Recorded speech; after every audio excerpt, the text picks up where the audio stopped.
Back in the 1950s, there was this high jumper, right? He was kind of an idiot. They said he looked like a fish jumping around in a boat whenever he competed. His coaches tried to retrain him, but he just wouldn't listen. They even questioned the legality of his jumps because they were just that goofy. Now, I kind of lied when I called him an idiot because his name was Dick Fosbury, and he was the creator of the Fosbury Flop. His jumping style initially received a lot of scorn and criticism, but in the end, it won him gold at the 1968 Olympics. Nowadays, it's what everybody does. Today we're going to be discussing sliding timer starts and what they mean for the future of the WCA. Note, when discussing this topic, there has been a lot of toxicity in public forums directed to certain people such as Yiheng Wang. Let it be known that I will not be tolerating any of it in the comments below. Let's try and keep things respectful.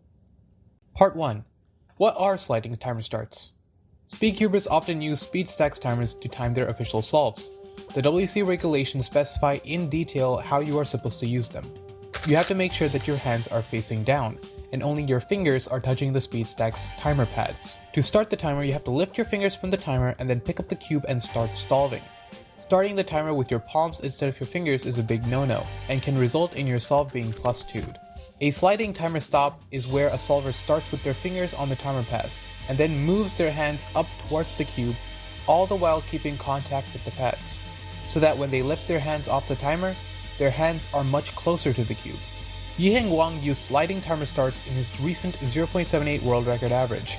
You can see here, the side of his hand is actually still in contact with the timer pad at this moment. As a result, the timer starts later and results in a faster time. Sliding timer starts are not a recent invention either. There are a lot of official 2x2 results out there that were also done with sliding before this. Now, is a timer start like this WCA legal? Technically no. If someone was to do a sliding timer stop, but much slower than Yiheng did, there would be no controversy. The result would be easily DNF'd. But the thing is, it's almost impossible for a judge to notice something like this. Take a look at these 3 solves. Can you notice which one is sliding? And you just do. Trick question, 2 of these were with sliding, the first and the third one. The only way you could notice these things at a pro level would be with advanced video analysis. But the WRC has established that they don't do frame-by-frame analysis in cases like this.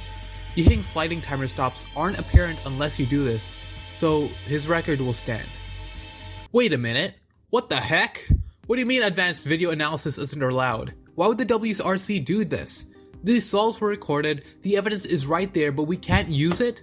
What sense does that make? Can you imagine if someone was on trial for theft with video evidence and their lawyer came up to the stand and went, "Oh, but the defendant's face was only on screen for a single frame. You can't punish her for that." To be fair, it doesn't actually say in the WCA regulations that frame-by-frame analysis isn't allowed. The closest thing is Article 11F. Instead, this comes from the WCA incidents log, where a competitor had a timer stop that looked like a karate chop, but it was only visible with frame-by-frame analysis. The WRC decided to count this result, and the incident set the precedent for this case, as Ibrahim Kanani outlined in this WCA forum post. So why is this a good idea? First of all, if frame-by-frame analysis was allowed as a method of seeing if someone's timer starts and stops are WCA legal, then that would mean a lot more work for volunteers. Keep in mind, this wouldn't only mean top 2x2 solvers would face examination. Rather, every single slightly suspicious timer stop would have to be scrutinized.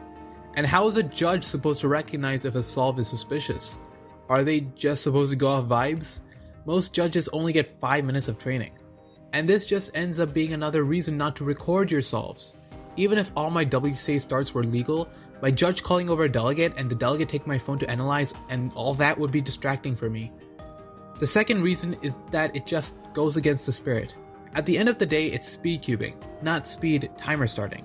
Sure, in the sprint events, timer strats are a big deal, but realistically, the WCA regulations were meant to prevent stuff like this, and not this. Let's not become like those people who disqualified a swimmer because he celebrated too hard. In the end, Yiheng's 0.78 is going to stand whether you like it or not. Initially, I didn't like it, but now, I'm a believer, dude. If we accept that this Wang slide is the Fosbury flop of the 21st century, what does that mean for the future of sprint events? Heck, what does that mean for the future of cubing overall? We're certainly at that level where timer starts matter in 3x3. Well, Zain Kanani is already considering using this technique in competition, and it's only a matter of time until pro clockers, cubers, and paramixers also start doing this. At the end of the day, it's an easy way to shave a full 1/10 of a second from your global. Everyone will start doing this soon. It becomes a game about who can be the most covert in terms of breaking WCA regulations. In the future, everyone in the top 100 will be rule breakers, to some extent, even if their results are supported by the WCA. I don't know about you, but that leaves a bad taste in my mouth. Also, let's keep in mind that this comes from a loophole and not a regulation. What happens when 2x2 records get into the 0.5 or even 0.4 range? Maybe the WRC decides to change its tune then. What does that mean for the hundreds of times that will be disqualified after that decision? This entire thing is in this odd gray area between legal and illegal, and it's all just super weird. Finally, it makes people really toxic. Looking at Yiheng's 0.78 world record average, people were already looking for ways to hate on this achievement before the dust even settled. As long as the WCA doesn't make their position on timer starts explicit in the regulations, stuff like this can and will flourish. Part 4. The nuclear option.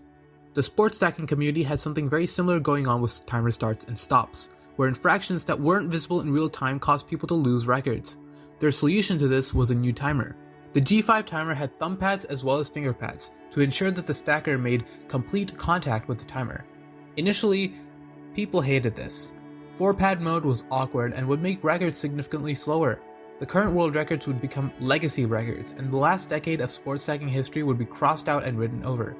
It took 1 or 2 years for things to really settle down and go back to normal. Once it did go back to normal, the problem was gone. The community warmed up to the concept, and scratches happened a lot less. If we were to do something like this in the WCA, that would mean having to purchase a lot of G5 timers.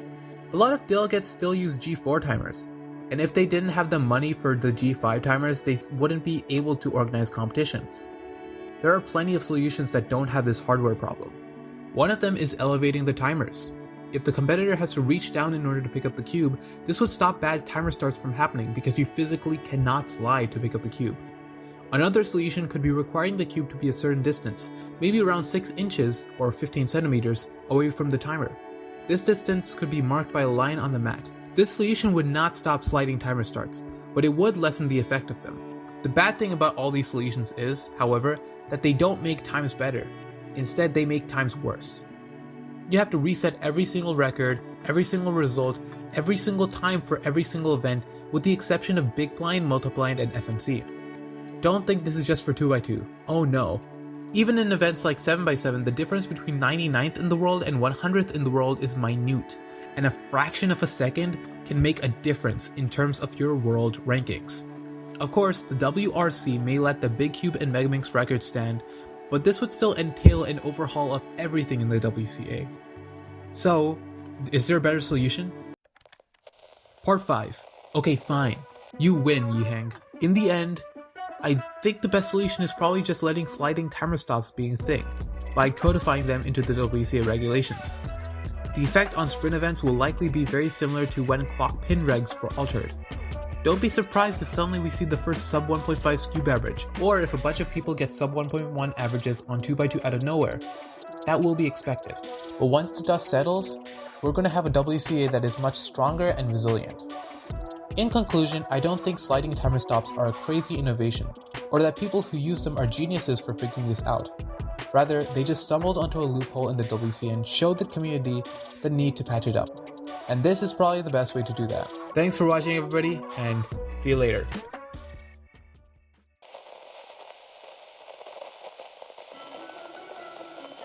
Are you tired of not being able to find cubers in real life? Maybe there's like one in your school or something and they're way worse than you. Racing against them is no fun at all.